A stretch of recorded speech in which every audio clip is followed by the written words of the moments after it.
এবারের আইপিএলে মুস্তাফিজুর রহমানের পারফরমেন্সকে দুইভাবে মূল্যায়ন করা যায়। চেন্নাই সুপার কিংসের হয়ে আইপিএল খেলা বাঁহাতি পেসার ঘরে মাঠে দুর্দান্ত বোলিং করছেন, কিন্তু অ্যাওয়ে ম্যাচে হয়ে যাচ্ছেন খরুচে। এই মুস্তাফিজকে দেখে হতাশ অনেকেই।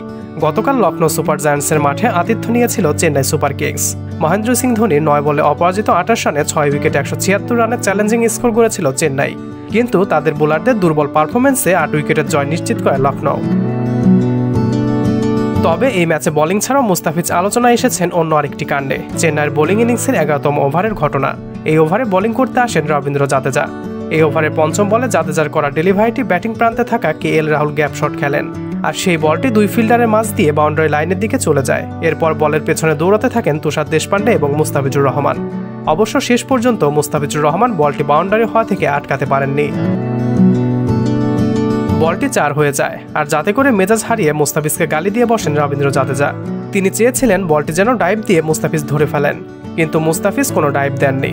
তবে ক্যামেরার অন্য অ্যাঙ্গেল থেকে দেখা যায় মুস্তাফিজ যদি ডাইভও দিতেন তবুও বলটি ফেরাতে পারতেন না, কেননা মুস্তাফিজ এবং বলের মধ্যে অনেক বেশি দূরত্ব ছিল। তবে বলটি বাউন্ডারি হয় জাদেজা রীতিমতো মুস্তাফিজকে গালি দিতে থাকেন, আর এমন কাণ্ডে চটেছেন ক্রিকেট ভক্তরা। জাদেজার এমন কাণ্ডের জন্য শাস্তিও দাবি করেছেন অনেকেই।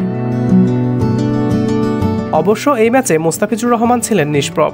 বল হাতে একটু উইকেট পেয়েছেন যদিও, তবে 4 ওভারে খরচ করেছেন 43 রান। শুধু লখনৌয়ের ম্যাচ নয়, অ্যাওয়েতে গেলেই খেই হারিয়ে বসছেন বাংলাদেশি এই পেসার। অ্যাওয়ে ম্যাচে তার পারফরমেন্স দুশ্চিন্তা বাড়াচ্ছে। লখনৌয়ের বিপক্ষে খরুচে বোলিংয়ের পর দেখা যাচ্ছে অ্যাওয়ে ম্যাচে তিনি ওভার প্রতি খরচ করেছেন অন্তত 10 রান। যদিও লখনৌয়ের বিপক্ষে ম্যাচে মুস্তাফিজের কাছ থেকে ভালো পারফরমেন্স আশা করেছিলেন অনেকেই, তবে বাঁহাতি এই পেসার প্রত্যাশা পূরণ করতে না পেরে কিছুটা হতাশই করেছেন।